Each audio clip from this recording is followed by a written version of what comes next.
I had a nice sirloin steak and I thought I would make some tasty steak bites with onions and peppers with a side of steamed broccoli. So let's get started. The sirloin steak is nicely marbled. I'm going to trim some excess fat around the edges and cut the steak into 1 to 1.5 inch pieces. If you cut the pieces too small, they will tend to overcook quickly. I want this steak to be around a medium doneness. A key ingredient to making this dish is fresh cracked black pepper. It really adds a bite to the steak. I'm roughly grinding about a tablespoon of black peppercorns, and I will season the steak throughout the cooking. In a bowl along with the steak pieces, I'm adding in 1 teaspoon of kosher salt, 1 teaspoon of fresh cracked black pepper, 1 teaspoon each of garlic powder and onion powder, 2 tablespoons of soy sauce, 2 tablespoons of Worcestershire sauce, and about 1 tablespoon of olive oil. Giving that a good mix, covering and marinating for about 30 minutes on the countertop. This will also allow the beef to come to room temperature before we sear it in the pan. I'm first sautéing my onions and peppers. You could also add in some mushrooms. I'm using my large cast iron pan and adding in 2 tablespoons of butter, 1 medium diced sweet onion, 1 green bell pepper, and 1 red bell pepper. Seasoning with a pinch of salt and some fresh cracked black pepper. Cooking and stirring for about 5 to 8 minutes or until the onions change color and the peppers soften. I still want a little crunch. About a minute right before the vegetables are done, add in 2 cloves of minced garlic.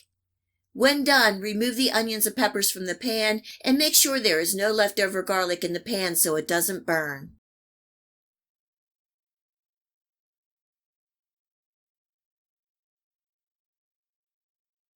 In the same pan on medium heat, I added enough oil to coat the bottom, and I'm placing in my steak bites, making sure there is space in between. I will need to cook these in 2 batches, searing about a minute on each side to make sure a nice crust forms.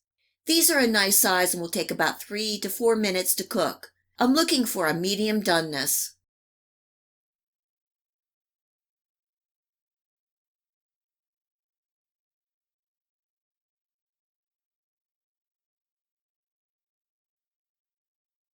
Once all the beef is done, I'm turning my heat to a medium, adding all the beef back into the pan along with 4 tablespoons of butter.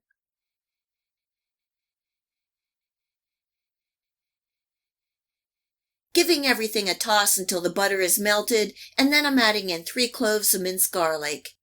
Cooking and stirring for about 20 seconds, and you will smell that wonderful garlic.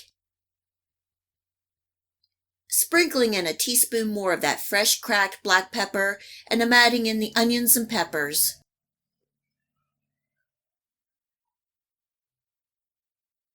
Giving everything a toss to incorporate, and we are done. We are ready to eat.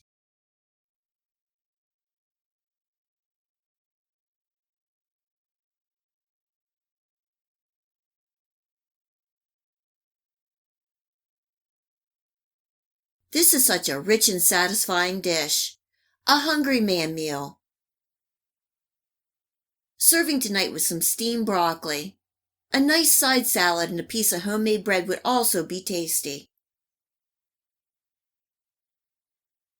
I hope you give this steak bites with onions and peppers recipe a try and enjoy.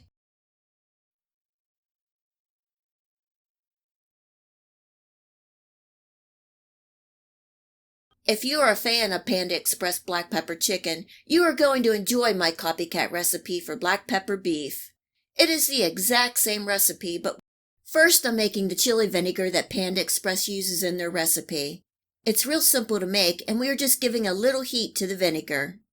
I have a half a cup of white vinegar, and I'm adding in a seeded red chili pepper, bringing up to a boil and simmering for about 15 seconds, and then removing from the heat and cooling to room temperature. I'm using 1 pound of thinly sliced cubed beef, and this is a London broil cut. To marinate the beef, I'm adding in 2 tablespoons of soy sauce, half a tablespoon of the chili vinegar, quarter teaspoon of ground ginger, and 2 tablespoons of cornstarch, giving that a good mix and setting to the side and marinating for 30 minutes. The coarse ground black pepper is what makes this black pepper beef so good. The recipe calls for 1 to 1.5 tablespoons of coarse black pepper, and you don't want to use pre-ground black pepper because it will be overpowering and it won't taste the same. I have 1.5 tablespoons of whole black peppercorns, and I grind them until I get a coarse texture. You could also put the peppercorns in a Ziploc bag and lightly pound with a rolling pin. The result is you want varying sizes of peppercorns from small to large pieces. Now we are ready to make this happen. I'm using my wok tonight, but you can use any pan. In my wok on high heat, I'm adding in enough oil to coat the bottom. I'm adding in the beef and spreading out along the bottom and sides. Let the beef cook for about 20 seconds before stirring, and this is going to help produce a nice crust and prevent sticking. Spread the beef out again, let it cook for a bit, and stir.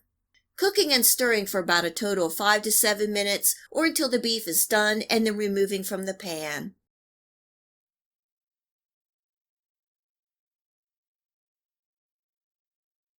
In the same pan on medium-high heat, I'm adding in a little more oil, 1 small diced onion, and 2 to 3 stalks of celery that I thinly sliced on a bias. I'm only going to cook these for 1 minute and no longer. You want to leave a good bit of crunch. With the spicy black pepper, the celery really adds a sweet pop of brightness to this dish. Adding the beef and all the juices back into the pan and stirring to combine. This is a half a tablespoon of the chili vinegar and 2 tablespoons of soy sauce, giving that a quick toss to coat.